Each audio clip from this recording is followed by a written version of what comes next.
여러분 안녕하세요. 지금 이 시간부터는 요한계시록 10장 말씀을 우리 함께 나누어 보도록 하겠습니다. 요한계시록 10장은요 제2막간에 해당이 되거든요. 우리가 여섯째 나팔 심판은 계시록 9장 마지막 절에서 끝났어요. 그리고 또 일곱째 나팔 심판은 계시록 11장 14절부터 시작이 된단 말이에요. 그럼 그 중간에 이렇게 이만큼이 비어 있죠. 그것이 막간입니다. 국어사전에서 찾아보면 막간이라는 것은 연극에서 한 막이 끝나고 그 다음 막이 시작되기 직전에 그 사이, 그것을 말해요. 그것을 말하는데 이 사도 요한의 요한계시록에서도 이러한 막간이라는 것을 사용을 했지요. 이 막간을 중간에 이렇게 삽입한 이유는 그 종말의 심판들이 행해지는 가운데 교회들은 어떤 위치를 차지하고 어떤 모습을 가져야 하는지 그것들을 보여주기 위한 목적을 가지고 있습니다. 그래서 제2막간은요 작은 두루마리 환상, 이건 계시록 10장에 있고 두 증인에 대한 환상, 이것은 계시록 11장에 있습니다. 이것은 이 두 가지 이야기가 전개가 돼요. 그래서 그 주제는 뭐냐 하면은 하나님의 백성들이 박해와 환난을 당하는 가운데서도 하나님에 대한 충성, 하나님과 어린 양에 대한 충성, 인내하는 믿음, 헌신, 이러한 것을 다 할 것을 강조하는 그러한 문맥들이 되겠습니다. 그래서 제2막간의 중심을 차지하는 것은 교회 공동체입니다. 그래서 10장에서는 사도 요한이, 두루마기를 먹는 사도 요한이, 그 다음에 11장에서는 두 증인이 교회 공동체를 상징하는 모습으로 나타나게 돼요.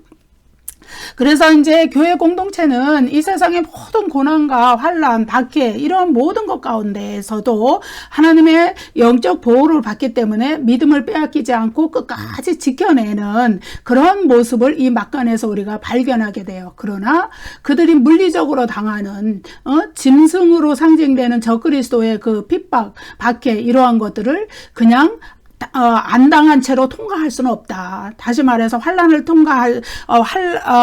환난을 그대로 다 경험해야 한다는 것을 이야기해주고 있습니다. 그렇지만은 교회 공동체는 그 환난 가운데서도 짐승의 세력에게 굴복하지 않고 순교로서 끝까지 그 환난을 인내하는 믿음으로서 이기고 승리하는 모습, 이것이 이제 막간에서 보여주는 교회 공동체의 모습입니다. 우리가 제3막간에 해당되는 12장 11절 한 구절 말씀을 제가 읽어볼게요. 또 우리 형제들이 어린 양의 피와 자기들의 증언하는 말씀으로서 그를 이겼으니 그들은 죽기까지 자기들의 생명을 아끼지 아니하였도다. 어린 양의 피와 자기들이 증언하는 말씀으로서 짐승의 세력을 이기는 거예요. 순교로서 그렇게 지켜내는, 믿음을 지켜내는 그런 모습들이 바로 막간에 나오는 모습이다. 우리가 이렇게 보면 되겠고요. 그래서 이제 제2막간으로서 계시록 10장과 11장이 있는데 이번 시간에는 이제 10장을 시작하는 그런 그런 시간입니다. 10장 1절 말씀해 볼게요. 내가 또 보니 힘센 다른 천사가 구름을 입고 하늘에서 내려오는데 그 머리 위에 무지개가 있고 그 얼굴은 해 같고 그 발은 불기둥 같으며. 계시록 10장 1절부터 4절까지 이 문맥에서는 힘센 천사의 편호인 작은 두루마리 환상, 이것이 나옵니다. 계시록 10장 1절에서 내가 또 보니, 이거는 사도 요한이 이제 또 새로운 환상을 보았다. 이럴 때 이런 표현을 사용을 하죠.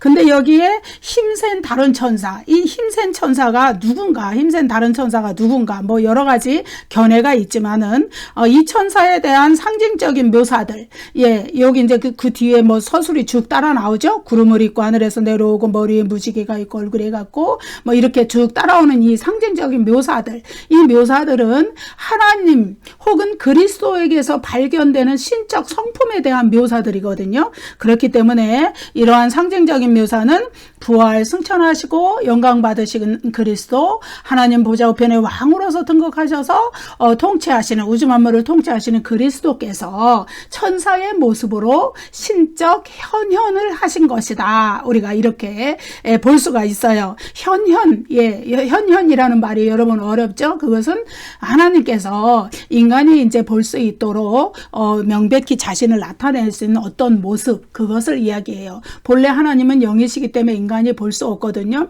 그리스도도 육체로 부활하셨지만 그러나 지금은 하늘에 계시기 때문에 우리가 볼 수 없어요. 그러나 우리가 볼 수 있는 어떤 모습으로 자신을 나타낸 거, 그것이 현현이라고 할 수 있습니다. 자, 첫째로 그럼 이제 그 묘사들이 뭐냐, 이것을 이제 네 가지 여기에 나오죠. 이것을 이제 살펴보겠습니다. 첫째로 힘센 다른 천사에 대한 이 특별한 묘사는요, 구름을 입고 하늘에서 내려오는데 이 구절에 나타나죠. 구약 성경에서 하늘에서 하나님이 구름 속에 나타나시는 것은 하나님의 영광스러운 임재를 나타내는 묘사였어요. 예.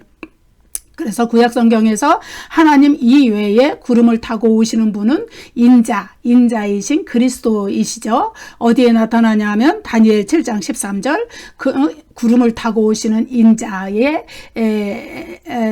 영광스러운 모습, 인자이신 그리스도의 영광스러운 모습을 묘사해주고 있고요.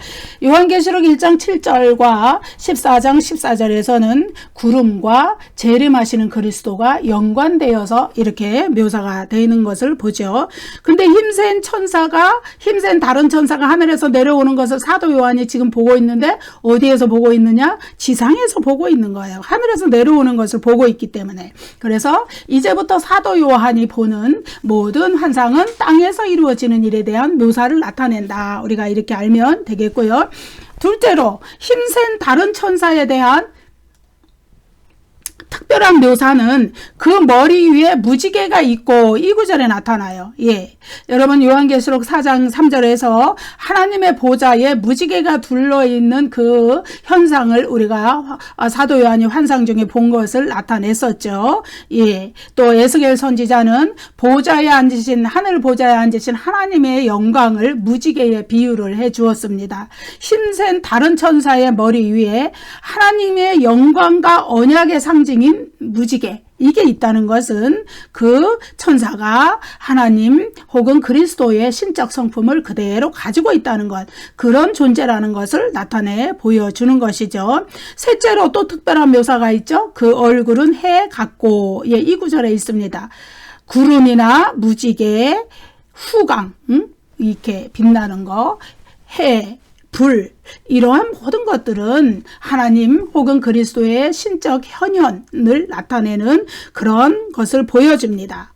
넷째로 힘센 다른 천사에 대한 특별한 묘사, 그 발은 불기둥 같으며 이 구절에 나타납니다. 예, 불기둥 같다. 여러분 불기둥 하면 가장 먼저 생각나는 것은 광야에서 이스라엘 백성들을 보호하셨던 그 불기둥. 광야는 낮에는 아주 덥고 사막지대니까, 그리고 밤에는 우체하게 추웠다 그러죠. 근데 낮에는 이제 구름기둥으로 선선하게 하나님이 그 백성들을 뜨거운 햇빛, 그 뜨거운 태양에서 보호하시고, 밤에는 추위에서 보호하시고 어둠을 밝혀주셨던 그 불기둥. 예, 이 불기둥을 먼저 그래서 하나님의 임재를 나타내는 거예요. 구름기둥, 불기둥은 마찬가지로 여기에서도 그리스도의 현현, 그리스도의 임재를 나타내는 것이다. 그래서 승기하신 그리스도의 발이 풀무불에 단련한 빛난 주석과도 같다고 계시록 1장 15절에서 언급했죠. 예, 이러한 모든 것들은 이제 영광 받으신 그리스도, 승기하신 그리스도께서 천사의 모습으로 사도 요한이 볼 수 있게 현현하셨다, 나타나셨다, 이렇게 볼 수 있는 것이죠. 이제 계시록 10장 3절에 그 다음 구절에 가보면은 이 천사가 사자가 부르짖는 것까지 큰 소리로 외친다고 이렇게 나오잖아요. 여러분, 사자라 그러면 요한계시록에서 사자라 그러면은 누군가요? 어린 양 그리스도를 가리켰어요. 그래서 계시록 5장 5절에 보면은 유대 지파의 사자, 예, 그가 바로 어린 양이시거든요. 그 어린 양을 힘센 여기 다른 천사도 사자가 부르짖는 것 같이 부르짖었다 그러고, 어린 양은 유다 지파의 사자로 비유가 되었죠.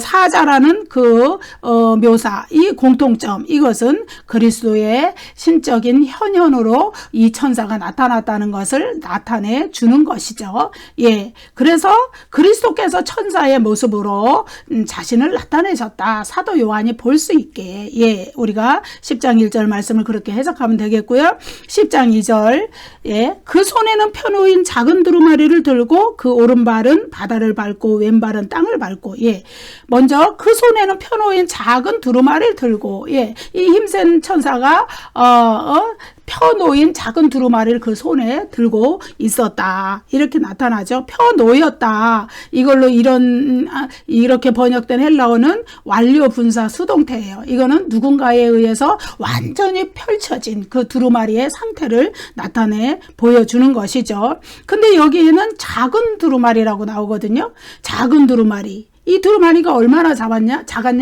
요한이 삼킬 수 있을 정도로 작았다는 거예요. 10장 10절에 나오죠. 내가 천사의 손에서 작은 두루마리를 갖다 먹어버리니 내 입에는 꿀같이 다나 먹은 후에 내 배에서는 쓰게 되더라. 예? 이런 요한이 먹을 정도로 그 두루마리가 작았어요.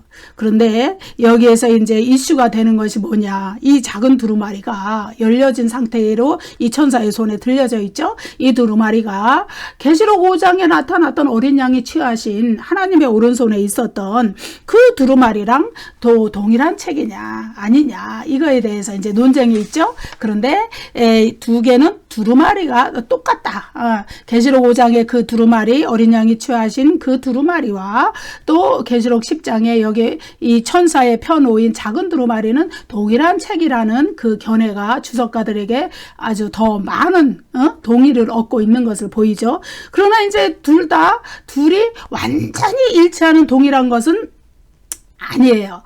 내용면에서는 동일하나 약간은 차이점이 있어요. 그거를 이제부터 이제 우리가 살펴보는 거예요. 다음과 같은 점에서 이 두 개의 두루마리는 동일한 내용을 담고 있다. 예, 그렇게 우리가 볼 수 있습니다. 계시록 5장에서 어린 양은 보좌에 앉으신 하나님의 오른손에서 두루마리를 취하셨어요. 그런데 그 두루마리를 취하시기에 합당하신 분으로, 합당한 자격을 가지신 분으로 어린 양은 인정을 받죠. 십자가의 죽음과 부활로서 자기 백성을 구원해냈기 때문에 그렇다는 것이죠. 그런데 그리스도께서 그 두루마리를 하나님의 오른손에서 취하신 것은 그 두루마리를 펴기 위해서예요. 열기 위해서예요. 인봉을 떼기 위해서예요. 근데 그 두루마리 안에 무엇 때문에 그 인봉을 떼야만 하느냐? 하나님의 구원과 심판의 계획이 그 두루마리 안에 그 내용으로 들어있기 때문에 그 하나님의 구원과 심판의 계획을 성취하시고 믿는 자들을 위해서 영원한 새하늘과 새 땅 하나님의 나라를 완성할 계획, 그것이 그 안에 들어있기 때문에, 예, 그래서 그 두루마리의 핵심적인 내용은 계시록 5장에서 취하셨죠. 계시록 6장부터 22장까지의 내용이다. 우리가 이렇게 볼 수가 있습니다. 그런데 계시록 6장에서 어린 양이 두루마리를 떼실 때, 예? 두루마리는 이제 첫째인을 떼실 때 열리기 시작한 거죠. 인봉을 떼실 때에 열리기 시작했는데 지금 10장 2절에 와서는 그것은 완전히 열려진 상태가 되어 있어요. 열려진 상태로 어디 그 천사의 손에 펴놓인 상태로 있어요. 그래서 여러분, 첫째인 심판부터 다섯째인 심판까지는 역사 속에서 반복되는 예비적 심판이기 때문에 성취되어 가는 과정에 있어요. 그런데 여섯째인 심판과 일곱째인 심판은 어때요? 아직 역사 속에서 이루어지지 않았어요. 그것은 역사적 종말에 예수 그리스도께서 오시고 전체 인류가 부활하는 그때에 이루어질 미래의 최후의 심판이에요. 그런데 그럼에도 불구하고 어때요? 요한은 이미 그 심판이 여섯째인 심판, 일곱째인 심판이 두루마리에서 열려서 계시가 되는 것을, 보여지는 것을 다 보았단 말이에요. 하나님이 열어주셔서 그 내용을 사도 요한에게 이미 다 보여주셨어요. 여섯째인 심판의 내용이 무엇이고 일곱째인 심판의 내용이 무엇인지를 사도 요한에게 이미 다 보여주셨어요. 아직 역사 속에서는 성취되지 않았지만 미래의 역사적 종말의 역사적 끝에 예수 그리스도께서 재림하실 그때에 이루어질 최후의 심판의 장면들을 이미 사도 요한은 그 열려진 두루마리를 통해서 다 보았단 말이죠. 그렇기 때문에 계시록 5장의 두루마리는 이제 계시록 10장에 와서는 완전히 열려진 상태로 사도 요한의 환상 속에서 보이게 된 것이에요. 그래서 계시록 5장의 그 두루마리와 계시록 10장 2절에 이렇게 천사의 손에 펴놓인 이 두루마리는 동일한 두루마리다. 어떤 면에서? 그 내용 면에서. 예. 하나님의 심판과 구원의 계획과 하나님 나라의 완성에 대한 그런 내용들을 담고 있다는 그 내용 면에서 동일한 것이다. 그런데 차이점이 존재해요. 근데 그 차이점은 어디서 왔느냐? 전체적인 두루마리와 부분적인 두루마리의 관계에서 왔다. 우리가 이렇게 볼 수 있어요. 계시록 5장의 두루마리는 계시록 6장부터 22장까지의 내용을 담고 있고 6장부터 22장의 내용은 이제 여러 가지 내용을 담고 있죠. 심판을 통해 사탄과 그의 추종자들의 악을 종결시킨다는 것. 사탄의 세력을 완전히 멸절시키는 것이죠. 구원받은 자들에게 새하늘과 새 땅이 열리는 것. 예. 하나님이 첫 창조의 세상을 완전히 질적으로 갱신시켜서 이제 모든 악을 제거하시고 새하늘과 새 땅을 여시는 것. 예. 그리고 교회 시대 동안에 환란을 당하는 그러니까 그리스도의 조림 때부터 그리스도의 재림 때까지 그 기간 그 교회 시대거든요. 그동안에 환란을 당하는 하나님의 백성들을 하나님이 인을 쳐서 보호하신다는 내용. 예. 그리고 그리스도인들을 박해하는 자들과 그들의 배후에 있던 사탄의 세력들을 완전히 멸망시킬 거라는 심판을 통해서 최후의 심판을 통해서 불못에 던져 넣으시고 완전히 멸망시킬 것이라는 내용. 그리고 역사의 주권자이신 하나님과 그리스도의 영원한 통치에 대해서 과거에도 현재에도 미래에도 통치하시는 모든 것이 하나님의 주권과 역사의 주권자인 하나님과 어린 양의 섭리 안에 들어있다는 것. 그리고 그 계획대로 구원과 심판의 계획대로 하나님은 그것을 진행해 나가신다는 것. 예? 그리고 역사 속에서의 예비적 심판 첫째인부터 다섯째인까지 반복되는 예비적 심판 이것을 또 계속 진행해 나가 시고 또 여섯째인 일곱째인 최후의 심판을 진행해 나가신다는 거. 이러한 내용들이 계시록 6장부터 22장에 담긴 내용인데 계시록 5장의 두루마리는 그 전체 내용을 다 담고 있다 이 말이에요. 예. 그런데 계시록 10장에서 언급되는 작은 두루마리는 11장 이하의 내용을 담고 있을 것으로 추정하는 것이죠. 예, 그래서 계시록 10장 부분의 결론에서는 작은 두루마리를 먹은 사도 요한에게 이런 사명이 다시 주어져요. 내가 많은 백성과 나라와 방언과 임금에게 다시 예언하여야 하리라. 10장 11절이죠. 사도 요한이 다시 이런 사명의 재위임을 받아요. 그 이전에도 받았잖아요. 근데 다시 또 재위임을 받는 것이죠. 그래서 10장의 작은 두루마리는 11장 이하의 내용을 포함하고 또 마지막까지의 그 예언의 내용을 다 포함하는 것이다. 예. 그렇다면은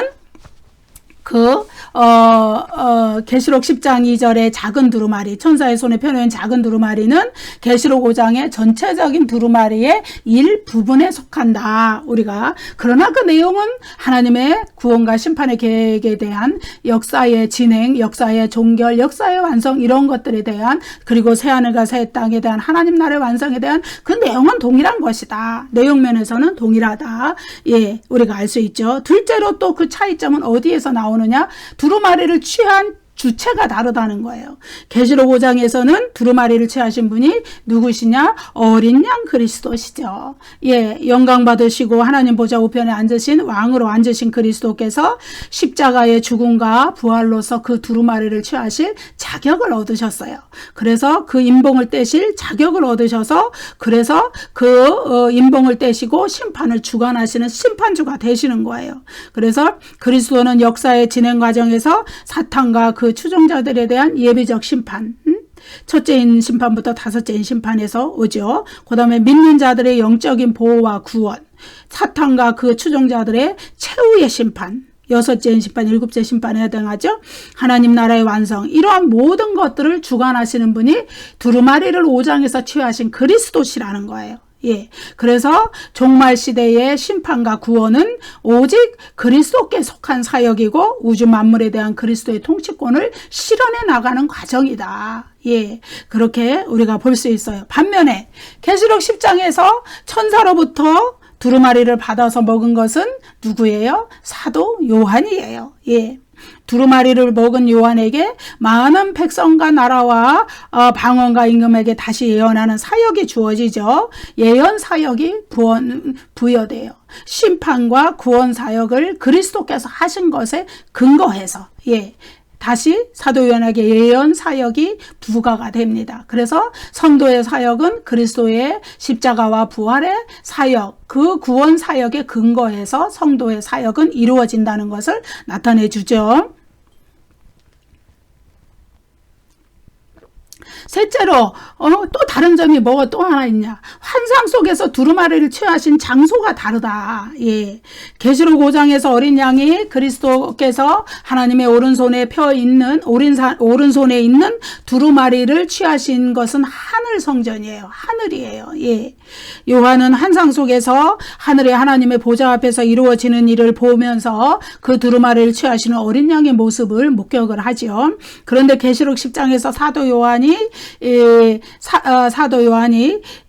환상 속에서 작은 두루마리를 받아먹는 장소는 이 땅이에요. 지상이란 말이에요. 예. 그래서 힘센 다른 천사는 구름을 입고 하늘에서 땅으로 내려왔죠. 그래서 요한은 자신이 지상에서 그 천사로부터 작은 두루마리를 받아서 먹는 환상을 보게 되는 것이죠. 결론적으로 말하면 계시록 5장의 두루마리와 10장의 작은 두루마리는 내용면에서 동일해요. 하나님의 구원과 심판의 계획을 담고 있어요. 그리고 두 개의 두루마리가 모두 하나님의 종말의 구원 계획과 심판을 중심 내용으로 삼고 있다 이거예요. 그럼에도 불구하고 약간의 차이점이 있는 것은 무엇이냐? 예, 계시록 10장의 작은 두루마리는 계시록 5장의 두루마리, 예, 그것은 전체적인 두루마리예요. 예, 그것의 일부분이다. 예, 이렇게 우리가 추정할 수 있는 것이죠. 예. 계시록 10장 2절 후반절에 그 오른발은 바다를 밟고 왼발은 땅을 밟고 이런 구절이 나오죠. 이건 이제 그 힘센 다른 천사의 발에 대한 묘사예요. 그 손에 펴놓은 작은 두루마리를 들고 그 발로 바다와 땅을 밟고 서 있는 천사의 모습. 예, 이것은 그리스도께서 신적인 현현으로 사도 요한에게 보여주신 모습이죠. 그래서 바다와 땅에 사는 모든 불신자들에게 심판주로 임한다는 거예요. 예. 바다와 땅을 밟고 있는 힘센 다른 천사의 발은 불기둥 같다 그랬어요. 예. 불은 요한계시록에서 항상 불신자들, 짐승의 표를 받은 자들에 대한 심판을 나타내는 비유로 쓰였어요. 예. 그래서 또 승리하신 그리스도의 발이 풀무불에 단련한 빛난 주석 같다는 것은 그리스도께서 모든 고난을 이기시고 십자가로 승리하시고 부활로 승리하셨다는 것을 나타내요. 그리고 그 승리는 그리스도께서 부활 승천하셔서 하나님 보좌 우편에 왕으로 앉으셨을 시간에 시작이 됐고 적들이 그리스도께 복종하는 것도 그때 시작이 됐는데 그 궁극적인 완성은 그리스도의 재림으로 그때 완성이 된다. 궁극적인 승리가 사탄의 세력에 대한 이렇게 우리가 볼 수 있고요. 그래서 승리하신 그리스도, 영광 받으신 그리스도께서 강력한 발을 가지셨다는 것은 사탄의 세력에 대한 궁극적인 승리를 나타내는 비유적인 묘사입니다. 그래서 여기서 바다와 땅이 의미하는 것은 피조물 전체의 세계를 나타내는 거예요. 예, 오른발은 바다를 밟고 왼발은 땅을 받았다는 건 피조물 전체의 세계를 지배하시고 승리하시고 주권자가 그리스도시다. 예, 그것을 의미하는 거예요. 예. 땅과 바다에 거하는 사람들에게 화가 있다. 예, 이런 말씀이 계시록 12장 12절에 있거든요. 그거는 왜냐하면은 사탄이죠. 사탄의 다른 이름이 용이에요. 용이 하늘에서 미가엘 천사와의 싸움에서 져서 땅으로 쫓겨났기 때문이죠. 그래서 이 땅에 와서 땅을 지배하고 바다를 지배하는 거예요. 그래서 사도 요한은 요한복음에서 또 뭐라 그랬냐면은 이 세상 임금이다. 사탄을 가리켜서. 예. 사도 요한의 표현에 의하면은 예수님께서 그렇게 말씀하셨다는 거죠. 이 세상 임금, 이 세상 사탄. 예. 이 세상을 지배하고 있는 사탄이라는 거예요. 예. 하늘에서 영적인 전쟁에서 패해서 이 땅에 쫓겨나서 최후의 종말, 그러니까 역사적 종말의 그리스도의 재림으로 그리스도께 완전히 패해서 불못에 던져져서 멸망당하기까지 아직은 사탄의 세력이 역사하는 곳이 있는데 바로 이 땅이라는 거예요. 바다라는 거예요. 바다라는 거예요. 이 세상이라는 거예요. 이 세상 임금이기 때문에. 예. 그래서 요한계시록에서 보면 12장에 보면 용이 바다 모래 위에 서 있어서 성도들과 싸우려고 예. 이렇게 서 있다는 것도 묘사해 줬고 바다에서 나온 짐승 이것은 이제 적그리스도를 의미하거든요. 13장에 나오는. 그리고 땅에서 올라온 짐승 이것은 종교 거짓 선지자를 의미해요. 예. 이렇게 바다와 땅을 사탄의 세력들이 지배하고 있다는 것을 말해요. 그러나 그 바다와 땅에 거하는 사람들이 비록 이 사탄의 세력에게 용과 짐승과 거짓 선지자들에게 화를 당하고 그들 때문에 환난을 당하고 박해를 당할지라도 여기 힘센 다른 천사가 땅과 바다를 밟고 있다는 것은 그들을 물리치고 이길 그 주권, 우주적인 주권, 사탄의 권세를 이기고 승리하시는 우주적인 주권이 그리스도께 있기 때문에 결국은 성도들은 믿음으로 그리스도를 믿음으로 승리할 수 있다는 것을 나타내 주는 것입니다. 그래서 우리가 이 세상에 사는 동안에 이 세상을 땅과 바다로 표현을 해준 거예요. 땅과 바다에는 사탄의 세력이 만연해 있고 적그리스도의 세력, 거짓 선지자의 세력이 만연해 있어서 성도들의 믿음을 빼앗아 가기 위하여서 엄청 노력을 하죠. 그들 나름대로. 그래서 성도들도 미혹해서 넘어뜨려서 지옥으로 불못으로 끌고 가기 위해서 노력을 하죠. 그러나 성도들이 두려워할 것이 없는 것은 바로 그리스도께서 그들을 이기는 승리자이기 때문에 우리는 그리스도만 믿음으로 충실하게 따라간다면은 이 세상에서의 사탄의 세력을 두려워할 것 없고 영적인 전쟁에서 승리하는 사람들이 될 줄로 믿습니다. 계시록 그 10장 1절부터 4절까지가 같은 문맥인데요. 이제 다음 시간에 또 이어서 하도록 하겠습니다. 감사합니다. 여러분 구독과 좋아요를 많이 눌러주세요.